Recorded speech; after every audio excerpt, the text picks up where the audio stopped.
Hey there, Grateful Gang. Welcome to Gratefully Living the Chronic Life. My name is Lauren. Welcome to my broadcast. If you are new to the broadcast, welcome. I come to you each week at this time to bring you expert guests that have something to offer us as far as living our best lives despite our struggles. A big part of my audience live with chronic pain and illness, and I run the community on Facebook called Attitude of Gratitude with chronic pain, which if you guys are watching from in there, hello.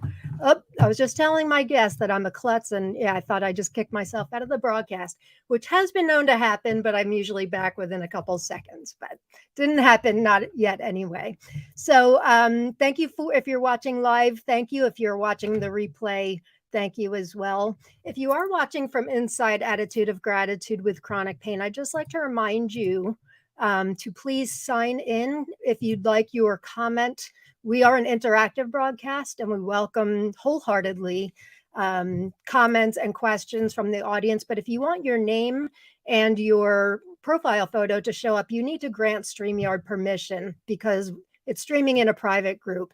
If you're watching anywhere else, you do not need to worry about this. But if you're watching from inside Attitude of Gratitude with chronic pain, you do need to grant StreamYard permission.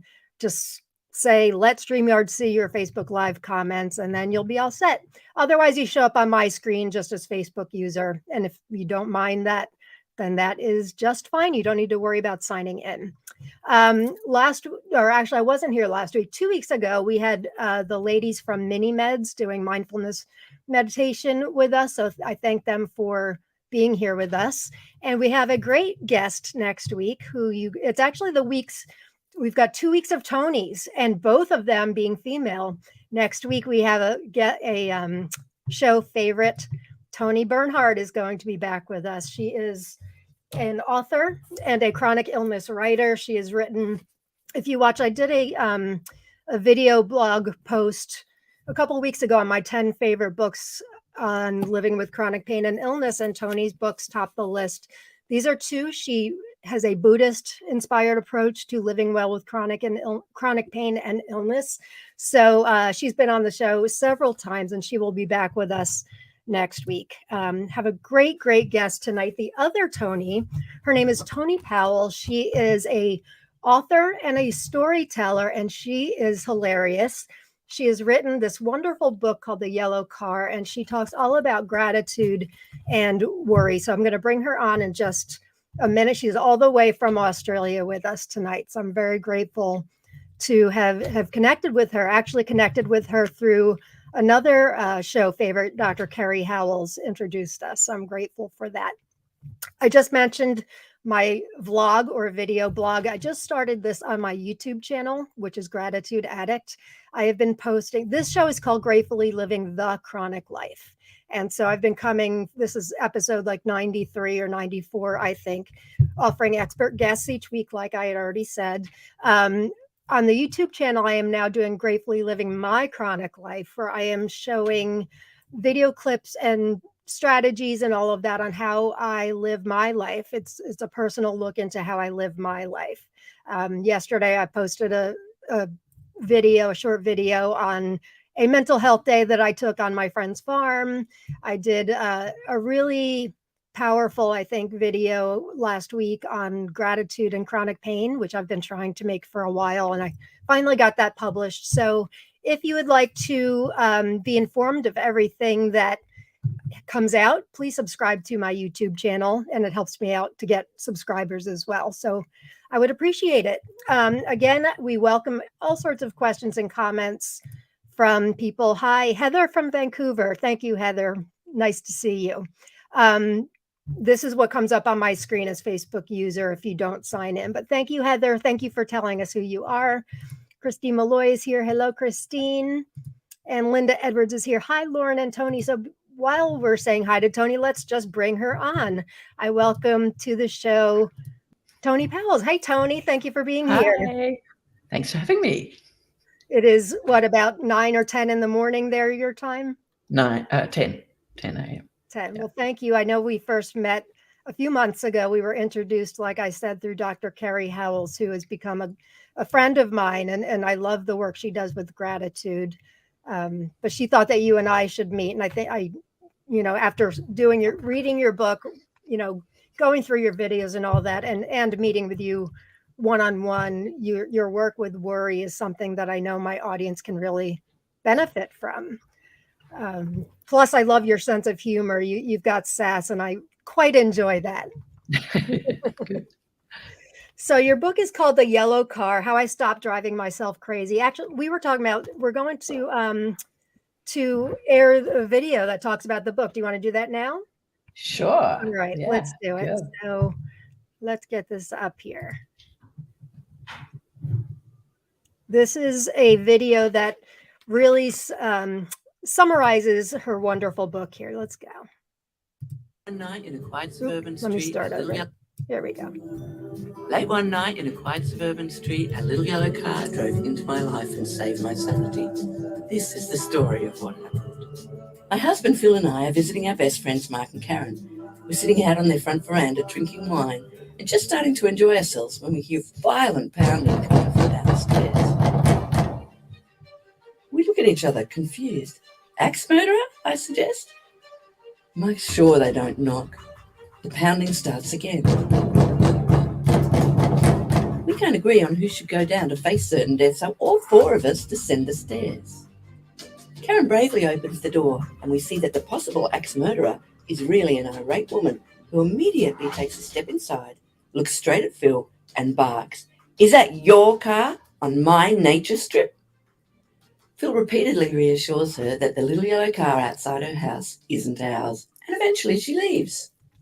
As we go back upstairs, we're like little kids, sniggering at this taste of neighbourhood nuttiness. Relaxing on the veranda, we have no idea just how interesting the evening is about to become. I glance over the railing and see an extraordinary scene. I call everyone over to watch the drama unfolding in the street. The irate woman is now standing near the little yellow car, looking very upset. She starts circling the car, pulling on each of the door handles one by one. A man joins her. He tries to open the boot, attempts to push the car, and even kicks the tyres. Their interaction with the car is anything but civil. We lean on the railing watching as this couple continues their odd behaviour. After 10 minutes or so, they leave the car and disappear inside the house. I'm dismayed the show is over, but no, it's not.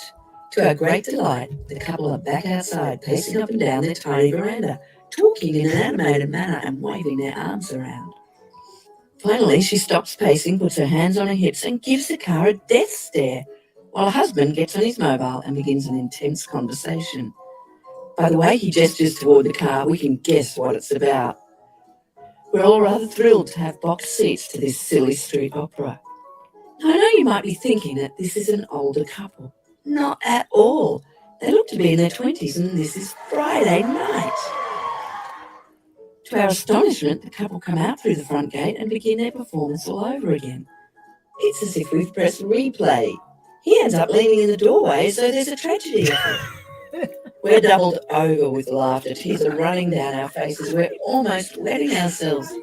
This crazy couple has spent the best part of an hour fretting about a car parked on public property outside their house. I'm laughing so much I can barely gasp out my sentence. Who would do this? Who would be this stupid? Who would waste their Friday night upset about a car? Then I stop laughing. I realise I know the answer to my question. I know exactly who would do this. I know who is as idiotic as this couple. Me. I would be this stupid. I am this stupid. I've just been watching myself. I go round and round whenever a yellow car happens to be parked outside my house. I've been driving myself crazy with my fears, imagined catastrophes, regrets, and obsessions. And I get on the phone driving everyone else around me crazy too, rehashing that past hurt, freaking out about the future, or whining about what went wrong. I'm just like the crazy couple. I am them. Even on a Friday night, I take my misery everywhere I go.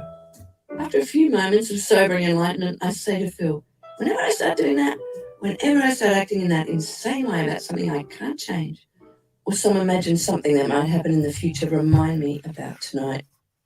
And now, whenever I begin my nutty obsessing, which is daily, he'll watch my performance for a bit, then with a smile, he'll say, Toni, it's just a yellow car. and I'll laugh. Relieved I've been reminded not to be such a moron. And look, I'm smiling a whole lot more these days. Hi, this is Toni. You've just heard the first part of my funny little book, The Yellow Car. Check out my website to find out more. Have a great day, and remember, a lot of the time, it's just a yellow car. So I have now watched that a handful of times, and I laugh every time for so many reasons. Suzanne says absolutely perfect. It is absolutely perfect. There's lots more to that little story. There's so many funny things Oh yeah, do you care to associated with share it. any? Yeah. This couple lived across the road from Mark and Karen. Like, that was my first encounter with them, but it wasn't the last encounter.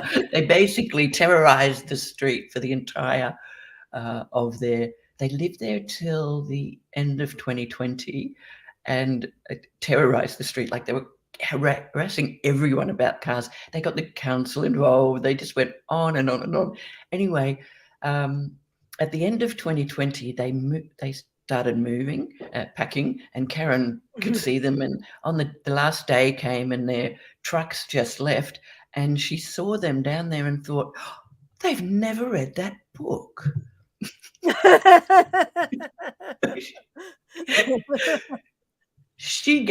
I tell the story all the time, so I'm very familiar who's the kind of crazy people in the story than me. But she hadn't kind of probably thought of the story for years and years, and so didn't have it top of mind. So she rushed downstairs, and as they're driving out, she knocks on the window and says, "Hey, there's this book written about you. I thought you'd like to read it." No. She gave her a copy? So she was feeling really good about herself, and the next day we arrived to stay the night, and she told us, we were like, "No." And she's like, what do you mean? I'm like, they're the crazy people. You just gave them a book telling them they're crazy. So it was so funny. Did they react, or did they just like? We don't know. Because they hadn't read I'm it I'm still waiting for the email. But no, I wish I'd been a fly on the inside of their car when they read that book. Yeah. And I wonder what they're like in their new area. Are they still doing the same thing? I wonder. Yeah, I don't know. Like at the so we all, we go to bed and that night, and then Mark and Karen's son Ryan, who's a muso, arrives home about after midnight sometime with his friends, and this we hear the next morning at breakfast when Ryan gets up and tells us. We notice the car is gone, but we don't know anything else till Ryan comes. And he says they got home, they get out of the car, they're all sitting around in the street, and because they go to Ryan's place, meet, practice, then get in one car and go. So actually the yellow car was a friend of Ryan's, but not a friend who arrived after midnight with Ryan. So they're sitting in the street, they sit down, have a smoke or whatever they're doing, and this couple rush out after midnight, rush out of their house and start berating them in the street. Is that your car? And are convinced that these kids know whose car it is. They do, but they're not saying. Yeah. And that they harassed them so much that the kids just kind of left, and Ryan came upstairs way earlier than normal because they couldn't get rid of the couple. So still into the early hours of the morning, this couple are carrying on. Anyway, the girl who did own the car arrived at 3 a.m. and just got in the car, no fanfare, and drove away.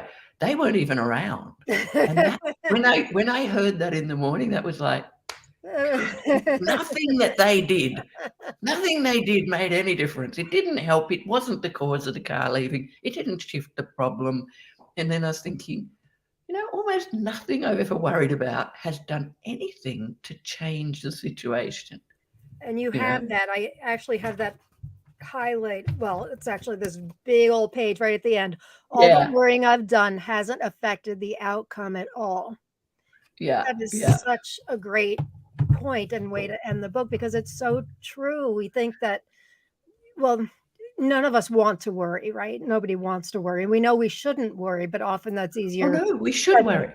Worry is important. It keeps us alive. We're meant to worry. We're hardwired to worry. Worry's not a bad thing, but obsessing about your Excessively, right. worries is, I think we need to be alert to the problems. And if we're not alert to what's going on, then we're not going to be able to plan for it.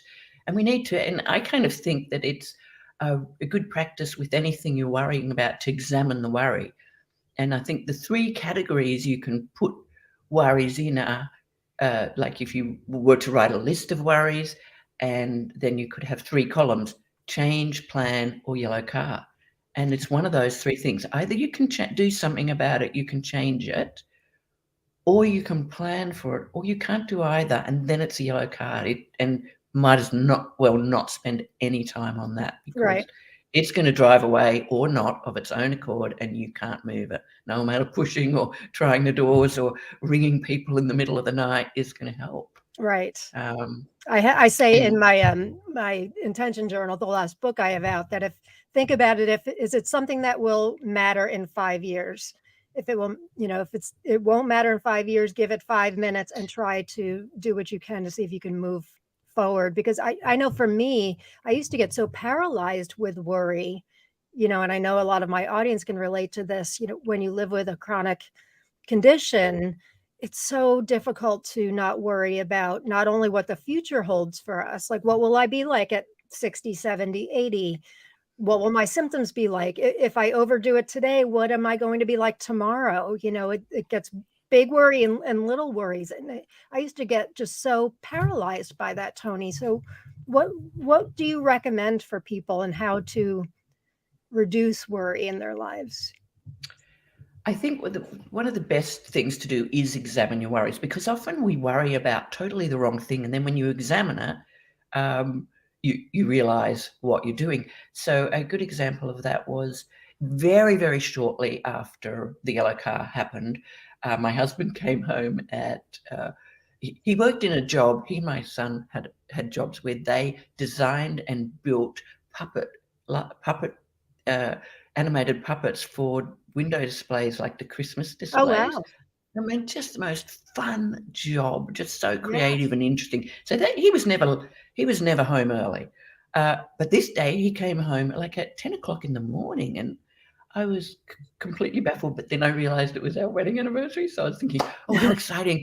He's been romantic for the first time in 40 years. Because even though he's incredibly kind, he doesn't have a romantic bone in his body. So I was thinking, oh, finally he's thought, but no, he'd been fired.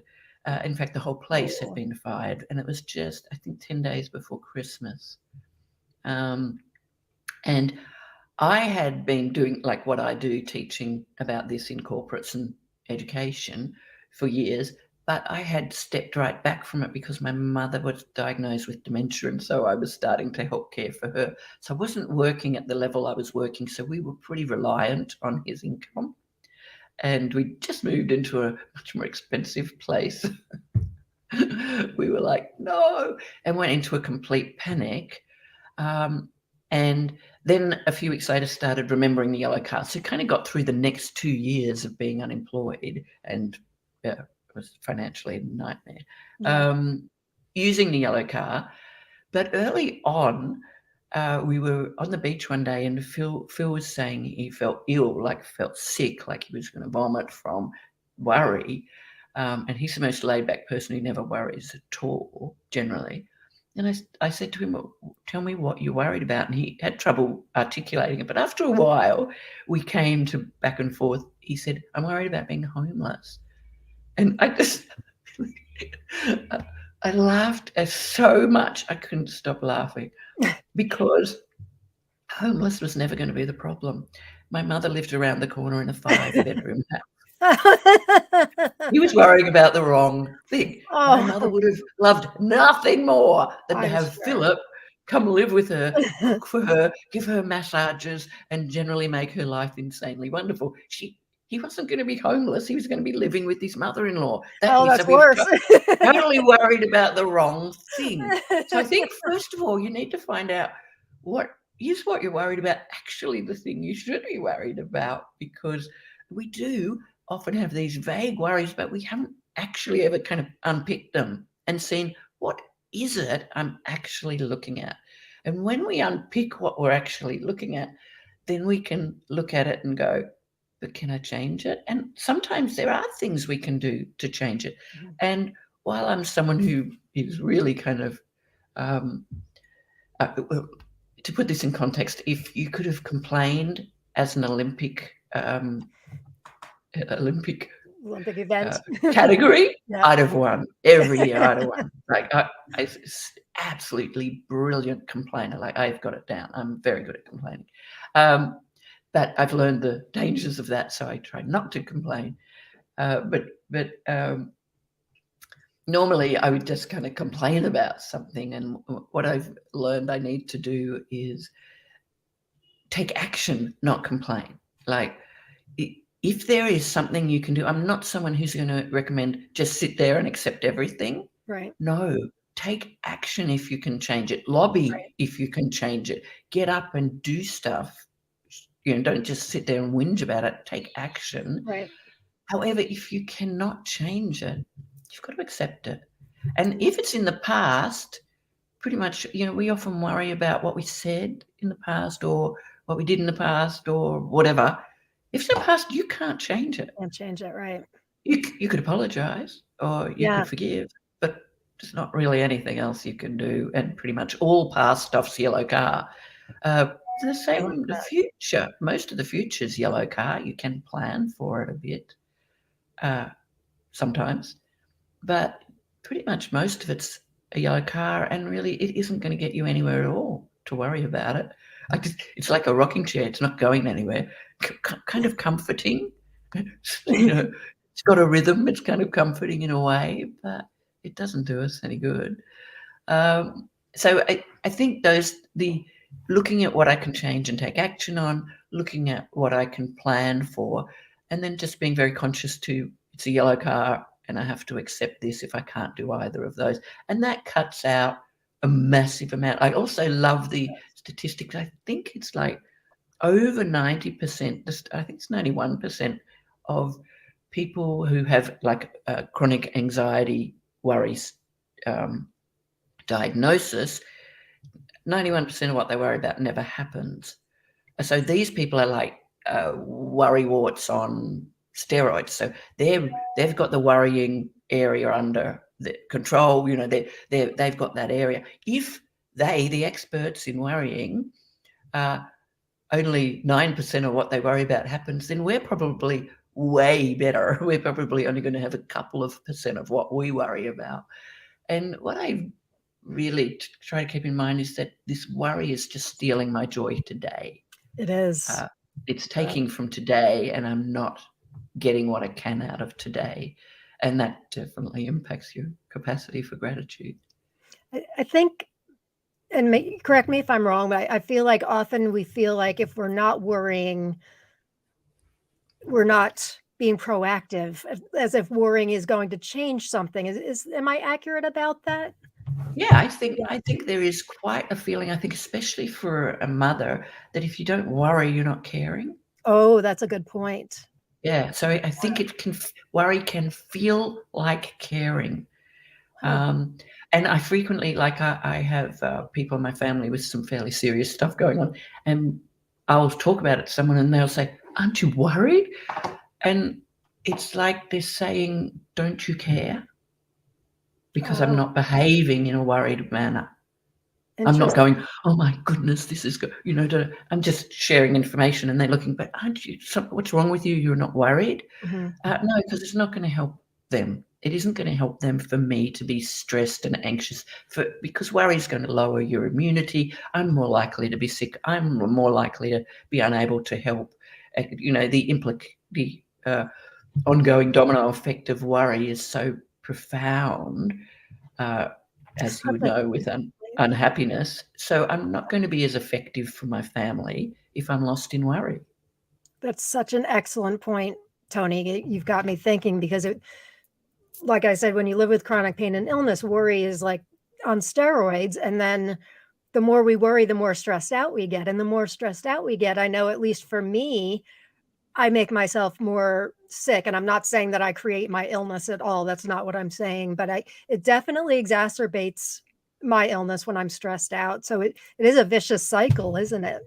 And it increases pain. You know, the less calm and happy you are, the more pain you've got. So, you know, it's not going to serve you in the long run or your family to worry. And look, we don't know. We worry about, I've wasted so much time worrying about the things that might happen in the future.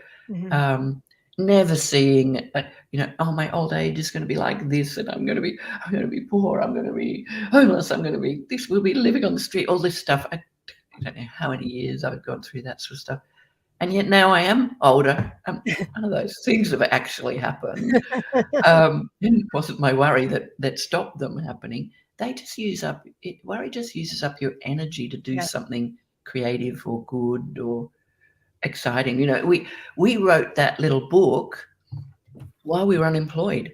We would not have written that book had we not been unemployed. So, you know, the thing that we worried about, the thing that we initially stressed and panicked about, ended up being the gift that now provides me my income. You know, so it's really an interesting thing.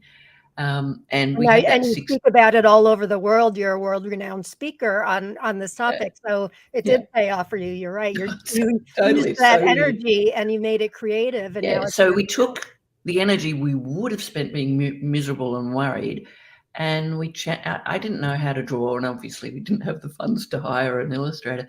So I taught myself to draw, but I had time to teach myself to draw. Yeah. I didn't think I knew you drew this. Yeah. I'm seeing it now. Illustrated by Philip and Toni Powell. Yeah, so I drew it, and Phil cut out all the little sets. So we cut little sets out and then set them up on our table. And he learned how to Photoshop, how to light things, how to photograph close up, while I was learning how to illustrate. I'm sure we must have talked about this the first time we met. No, probably not. I don't mention it a lot generally. It's so adorable. I love your drawings. I thought you hired some wonderful. I mean, look how cute this is. Yeah, but I mean, that took me 6 months to learn to get to that. I mean, my stuff I started with was appalling. Like, you would just look at it and think there's no possible way this person's ever going to be able to illustrate a book. In fact, when I was in school, I wanted to do art when we got to third form or something, and the art teacher wouldn't let me. You have no talent, don't do it. But you taught yourself. You know, you taught yourself. You didn't know how to do something, and you taught yourself. That's a creative use of the energy that I would not have had I spent that time anxious and panicking. I'm not saying I never had moments of panic in that time, you know, but we would just keep coming back and going, no, we can't do anything. It's a yellow car. Let's go watch the free sunset. Or, you know, we just kept deflecting away from that. Yeah. Well, it's a beautiful book. Suzanne says, change plan or yellow car. I like it. We can start. Actually, you guys remind me in AOG, we will start making that a thing. Change plan or yellow car. I like the way you talk about picking at it. That's a really great way of looking at it. And you're so right. We can, if we, you know, peel away the onion layers, as is often said, and we look at most everything is fear-based in some kind, isn't it? Things are either fear or love. We're operating from fear or love for the most part. And most things that I worry about, at least when you pick at it, it's fear-based, fear about something. Either I'm inadequate or will cause me more pain, or, you know, or something like that. And as you already said, so often the things I worry about never happen. They never come to fruition. So that energy that I expended really is wasted time and energy that I could have been enjoying the moment and being grateful for the moment. Right? Yeah. And that's what I remind myself when I'm tempted, because I'm really tempted. You know, worry has its own pleasure. You know, there is some comfort in it. And same with complaining. I mean, that's just so fun. Yeah, there is.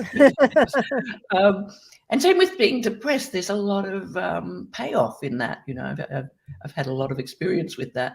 Yeah, I was going to ask you about that. You talk about this in your well, it's in your author bio. You came from a dark place at one point.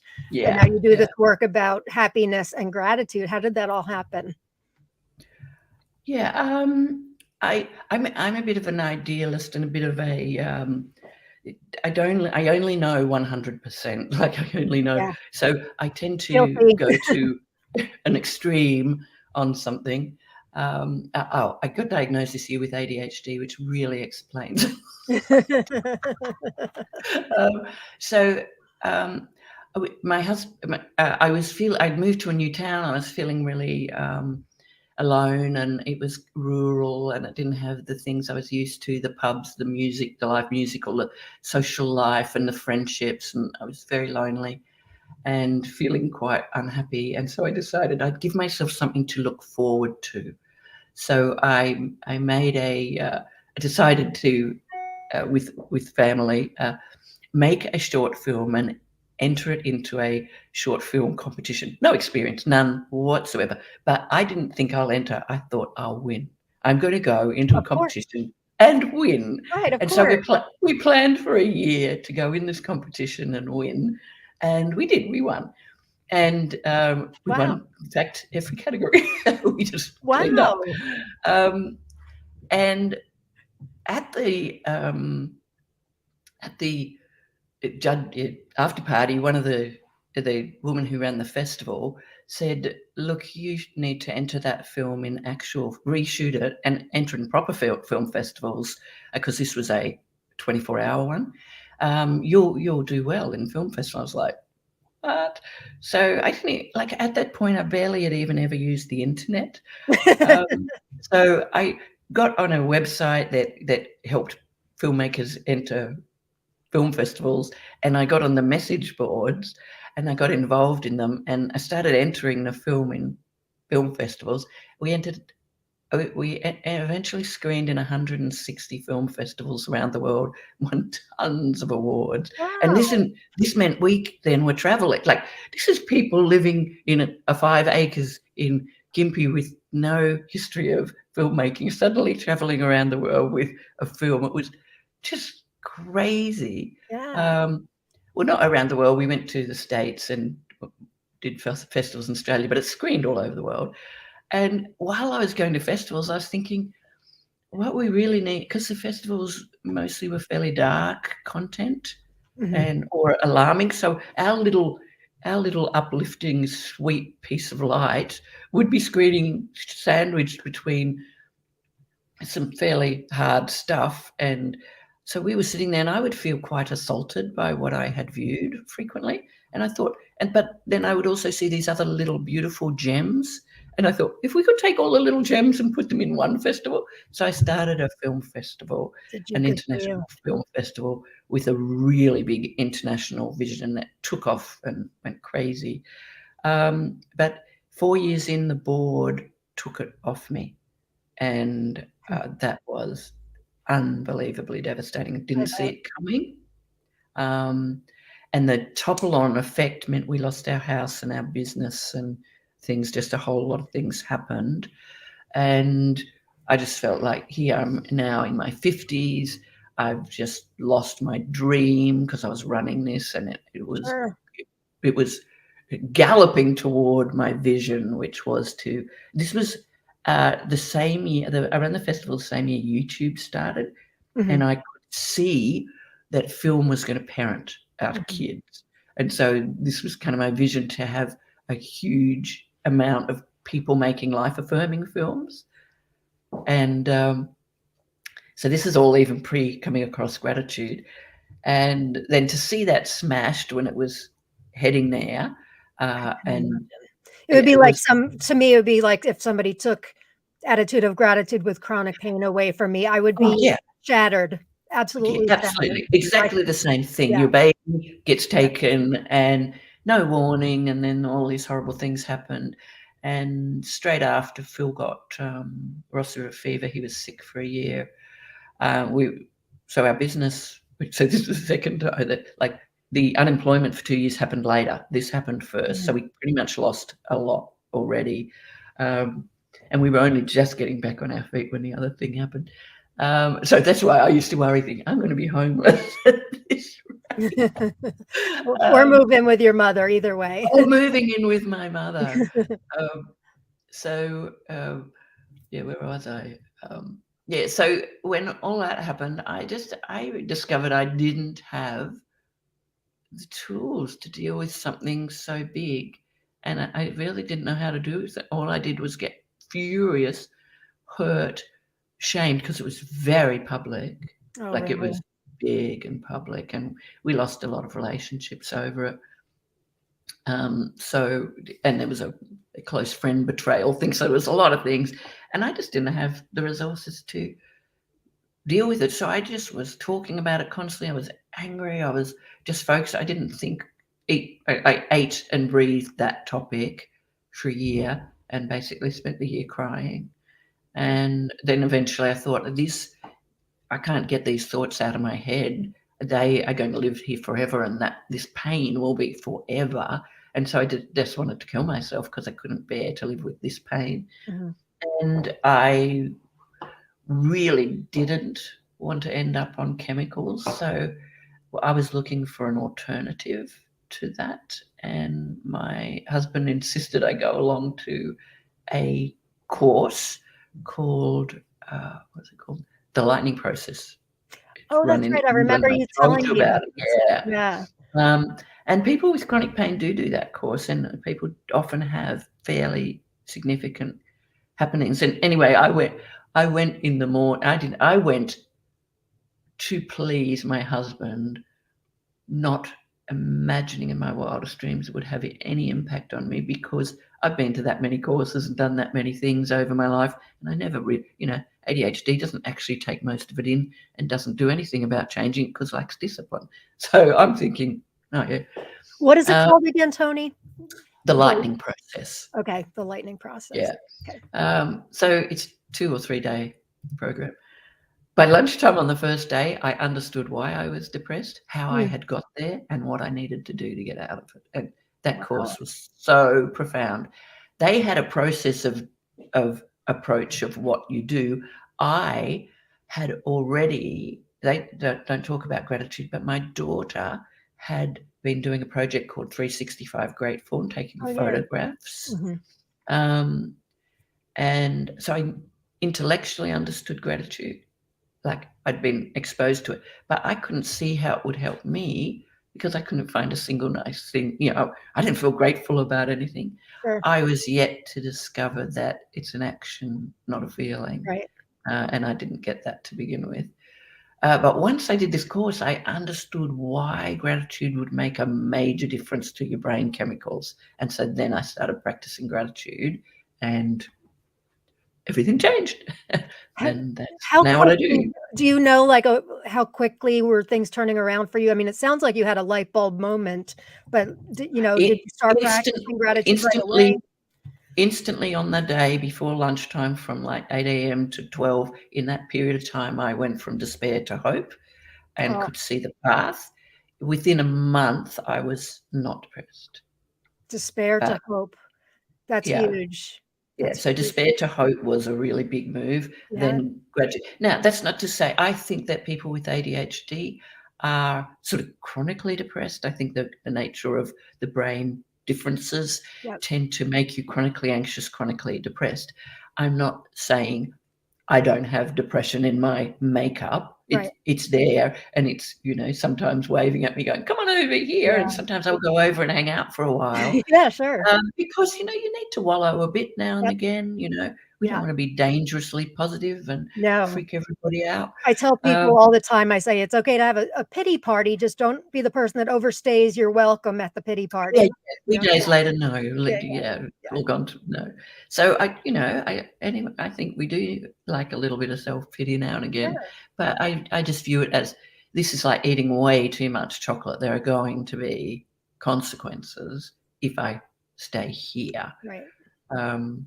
So I don't like staying there for too long, though I will. And it's now I know. I don't kind of feel so afraid of depression, because I used to feel like it was an illness that had fallen on me that I couldn't do anything about. Now I know a lot. Or a moral failure on your part. Yeah, the research, I think, is pointing much toward mental habits. Yeah. Except in more exceptional circumstances, but definitely not so disease thinking. And so now I used to be more scared of it. Now I'm like, well, I may go over there for a bit, but I've got a ladder. I know how to get straight out, so I don't have to stay here. Right. So I'm not so worried about the up and down. Yeah, I think once you stay there a long time, I think it's harder to get out. The Because your longer neural you stay, right? pathways, Yeah. you get into patterns and they're very hard to shift. Yep. Yeah, our brain loves the easy option and it doesn't want to Sure. do the work to get No. out. Yeah. No.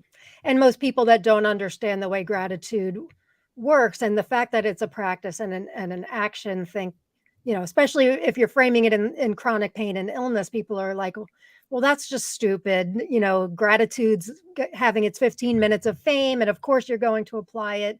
They don't really understand how, we use it to offset that negativity bias in us and how we're just trying to help us along and get out of that. It's not going to it's not a cure-all. It's not going to make your life rainbows and butterflies, but it can help us, give us that ladder that we need to get out of that deep. Well, this is how I know, because as I said, I'm kind of extreme. So when gratitude worked for me so quickly, I'm like, what? So how could this work this quickly and not everyone know about it? Why aren't we taught this in school? Or why doesn't our psychologist tell us this? Yeah. So I thought, well, obviously the problem is me and I'm just mentally unstable. I'm actually not feeling better. I'm manic. That's what the problem is. I'm now feeling good temporarily. This is what I thought must be happening. So I started researching gratitude, and then I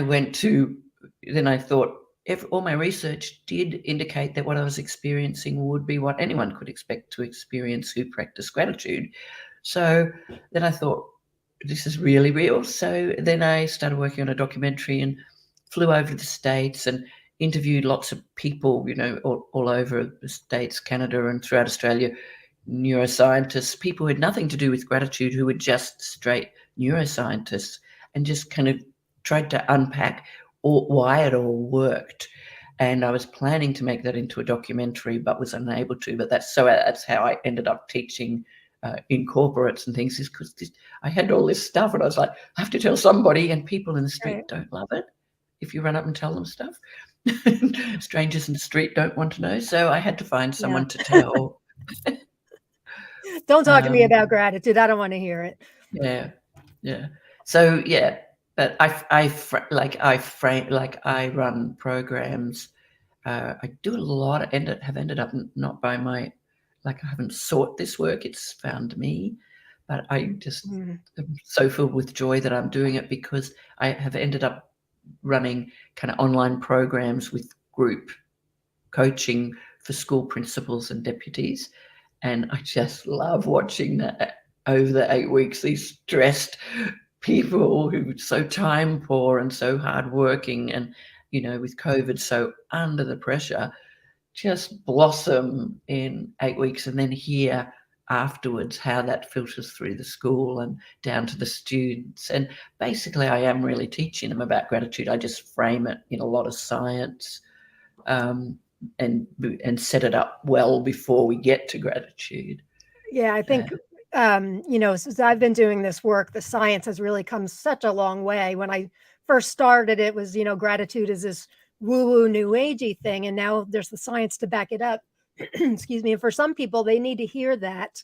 Yeah. It's a lot better coming science than for me, who wears the gratitude t-shirts every day, So you're teaching these school principals for 8 weeks, and they're seeing a light, and then it's passing down to the children through them. That's they're reporting really big change in their culture at schools and things. Wow. It's really, really, really exciting. That is amazing. Love doing that. I'm in recovery from alcoholism. I think I just celebrated my 9-year sobriety anniversary. When I first started going into the 12-step program to help me with my booze problem, I was told that I was so happy. First of all, I was so grateful that I didn't kill anybody, because unfortunately I was, my rock bottom was a DUI where I didn't hurt anybody and I didn't kill anybody. So I had this, while I was still in misery and despair, I was so grateful that, I didn't hurt anybody.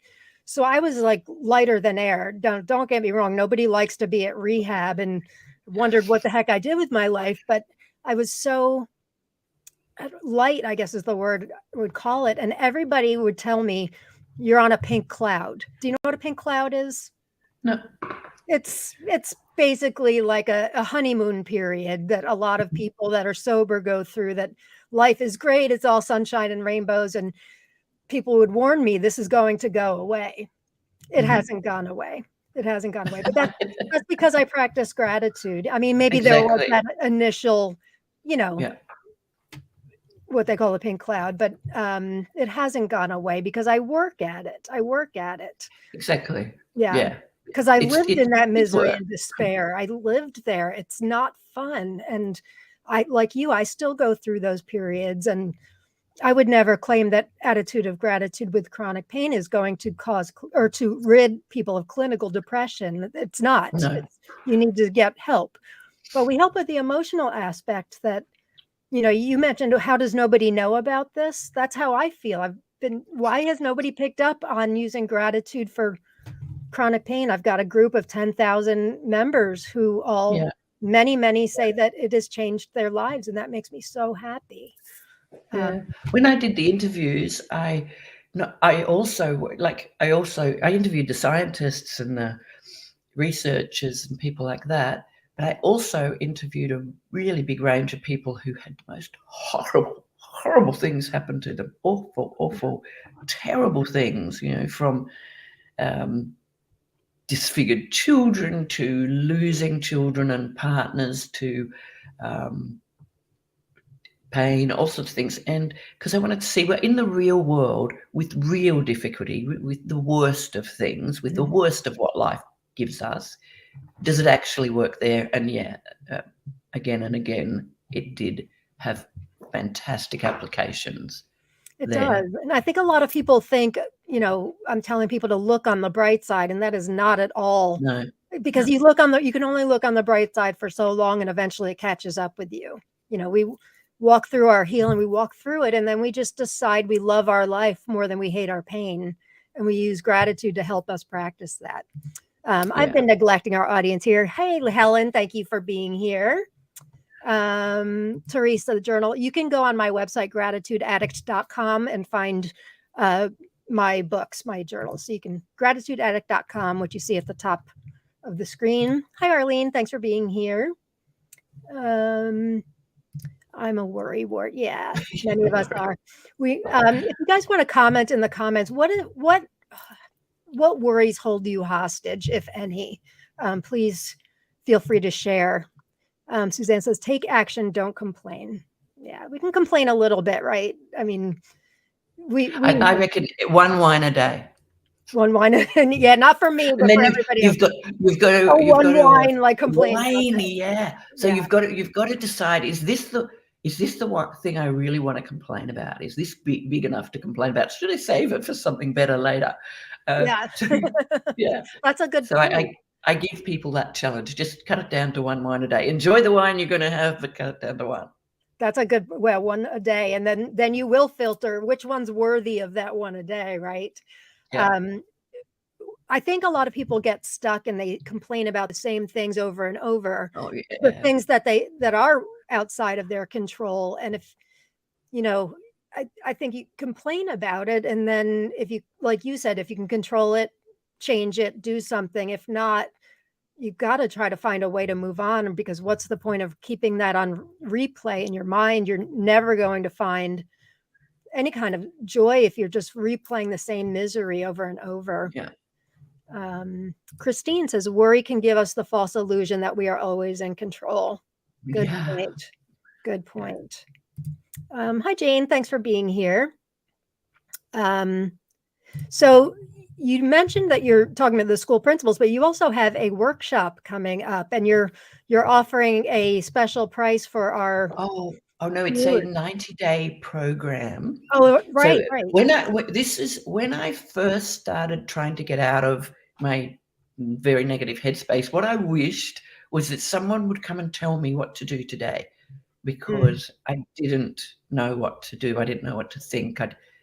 So down the track, I then wrote what I wished I'd had. So It's 30 little adventures that come over 90 days, so there's no real time pressure. Okay.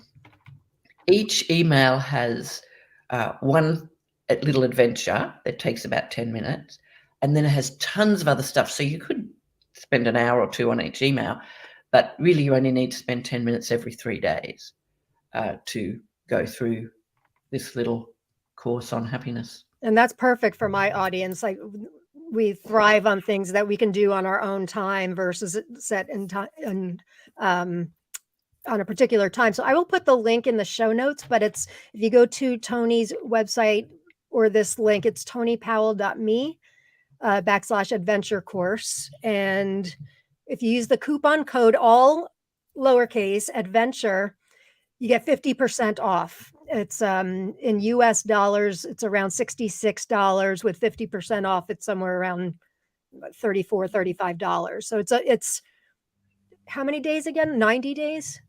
Yeah, Yeah. goes for 90 days. 90 days, transformative 90 days. That sounds fantastic. I was on the website for it. Actually, let me see if I can share it. Should I even bother trying to do something technical here? Gratitude. Here we go. Happiness adventure. 30 emails over 90 days. Journey to a more wonderful life. Journaling ideas, happiness boosters, good memory joggers, extended explanations, science, yes, real science, personal learnings, and a whole lot of goodness. That sounds fabulous. And thank you for the coupon code. That's wonderful. Great. So yes, coupon code, I actually have it down here too. Coupon code, all lowercase, adventure for 50% off. That sounds great. I'm going to sign up for that for sure. Oh, now I got to get it off. Hang on. Remove from studio. There we go. Remove. There we go. There we go. So where did we leave off? So we left. Oh, so you had been depressed. You went to this course. And so where did you go from there to, where did this wonderful couple grace your life that gave you the idea for the book? Yeah, the yellow car couple just moved out. So after I started practicing gratitude, then I started researching it, then trying to make a documentary, couldn't get it funded, so then started going into corporates and doing workshops, and have ended up doing most of the work in schools. And now I have an 8-week quite a full-on course called the Happy Healthy program, and I do that with groups of principals or leaders, corporate leaders, and do them over 7 or 8 weeks now. So, and I do a lot of keynote speaking. You do. If you guys go to her website, I shared a couple of your videos in Attitude of Gratitude with Chronic Pain today, because I wanted to give them a taste of your very fun sense of humor. You've done a couple TED Talks or TEDx done one talks. TED Talk, There's a line that I love, and I can't watch it enough, but there's a line that it's actually 2 lines I love. One of them is, now I'm forgetting the first one. The second one is, you worry about what people think of you. And you have this long pause and you say, I know what people think of you. Nothing. And it's true. We think, oh, this one's worried about, or this one's talking about me. This one, nobody's thinking of you as much as you're thinking about yourself. They're doing what you're doing. They're at home worried that someone else is worried about them. Right. They're not really thinking about you. Right. When they're taking selfies. Yeah, I like that in your video. She's got a couple of videos on her website, ToniPowell.com, and also several on YouTube if you look up her name, ToniPowell.com. Yeah. Now ToniPowell.com is my kind of keynote site. I've got another site which has the courses and that on it. Oh, is that the one that, what is it, .me? ToniPowell.me. Okay. Yeah. ToniPowell.me. Good to know. Yeah, so that's more my kind of coaching workshop site. I'm trying to remember what your opening line is in the video that I'm referencing that I found so funny. The one where has life been unfair to you yet? Yes. Can you say it? Because I won't say it good. Well, Well, I asked the audience uh, something about if life hasn't been unfair to you yet, don't worry, it will be. I don't want you to see. Don't worry about that. You don't need to worry about whether life will be unfair. It definitely will be. Yes, It's it will. coming. I don't know a single human being that doesn't think that life has been unfair to them, and we, whether you live with chronic pain and illness or whatever, I tend to use pain in air quotes because I think pain is pain, and we all have some kind of pain, whether it's physical, Totally. emotional, spiritual. So that's Yeah. why, while a large part of my audience do live with physical conditions, we don't deal with the physical. We really deal with the emotional part, and that's something that nobody talks about. I don't understand why, Yeah. but so whether it's, grief from losing a loved one, losing a job, there's a lot of loss in the world. So Or if you're female, sexual assault, like right. most women have Yes, been assaulted in I some way. know. I know. I'm starting to, the older I get, the more I'm starting to realize what a horrific percentage it is of women that's Yeah. happened to. So yes, there's a lot of grief and loss in the world, and it's people like you who share, your insight, and I honor you in your work because you have been in that dark place, and you are very honest about the fact that you never thought that gratitude could help you, and yet look where you're at now. You're sharing with others how it can help them. Yeah, I thought gratitude was stupid. I remember once reading in a Bible or hearing someone say, you should give thanks and everything. I'm like, they must be stupid. I mean, seriously, they can't have a brain in their head if they think it's useful to be grateful. That just seemed so not only stupid to me, but weak. Whereas now I Yes, understand that it is actually a mental, spiritual discipline to be grateful. It's not easy it's not. to to choose to be happy in the midst of stuff, but it's not easy, but it's certainly possible and much more enjoyable. It is. I always say it's not easy, but it's simple. Totally simple, Definitely not easy. completely simple. Yeah, and Yeah. I get a lot of people thinking that I'm like a Pollyanna, Yeah, but I'm just living in la la land and stuff, and it's not that. It is, like you said, it's more difficult to make this a regular practice, but and I don't think you can just choose gratitude either. You can't choose to be grateful, but you can choose to practice gratitude and maybe hopefully have that in effect help you be grateful. But you can't just go like this and say, I'm grateful. It doesn't really work like that. No, the way in that I found was because I've kind of the day after the course, I kind of sat at my house going, okay, so what could I focus on and be grateful for? And I'm like, nothing. And then I thought, just for a minute, find one thing you could enjoy. And so I looked around and there was a color I liked. So I just stared at one color for a minute. And then I went, okay, I'm grateful for that color. And that was like and I realized I could pretty much find something to focus on that was enjoyable for a minute anywhere I was. And then after that minute, I could be grateful I'd had that minute. Oh, that's a great way to think about it. Be great. Yeah. I've never heard that before. That's a really great idea. Yeah, well, that was my way in. That was the way I started because I can only manage a minute of not being depressed. Right. And I learned to apply that in all sorts of situations where I end up somewhere I don't want to be, where it's difficult and I don't, I find it threatening or something. I'll just go for 1 minute, find one thing you could enjoy. Or if I'm in a line in the supermarket, 1 minute, one thing. To kind of calm down my impatience and like, why am I in this line again? That's the half line. Yeah. So just 1 minute, and then I can be grateful for that 1 minute of enjoyment. And it gets easier. It gets easier with time. time. Oh yeah. Then you build your neural pathways, and then it's easier. I really noticed that after a couple of months of gratitude, I found it much harder. It was like I had to shift gears to get into depression. It was really interesting. Wow. I could almost feel that I had to make a big shift, that I did that where it was natural before. That really interested me. The other thing they haven't really studied, because funding for gratitude is huge, Yeah, and almost no studies are long term, but that as I practiced, things would change over months, then over years. So I noticed 4 years in that suddenly the photos of me that I'd had all my life that I thought were ugly were now beautiful.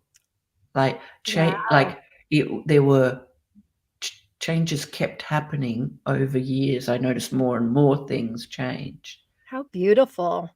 Wow. Yeah. That is really beautiful. Whereas I'd always kind of considered myself unattractive, and then after 4 years of gratitude, I could look at a photo and see attractive. So that, to me, that's amazing. That is amazing. It just does color how you see the world. It does color. It turns things from gray to color. And like you said, right when we first started talking at the beginning of the hour, it gave you hope. And you know what? If we can have just a glimmer of hope, that's all we need, but we can help ourselves out by practicing gratitude. The name of her book is The Yellow Car, How I Stopped Driving Myself Crazy. Toni Powell is her name. You can check out her website, ToniPowell.com. Toni, thank you so much for being here. The hour went so quickly. I could talk to you forever, but you really just provided such a wonderful outlook and knowledge for the audience and me too. So thank you for being here with us. Thanks, Lauren. It's just been so fun. Let's do it again another time. Let's do that for sure. Gang, thank you for those of you watching live and contributing. Suzanne, thank you. Thank you, everybody, for being here. And the replay will be on YouTube and my other channels as well.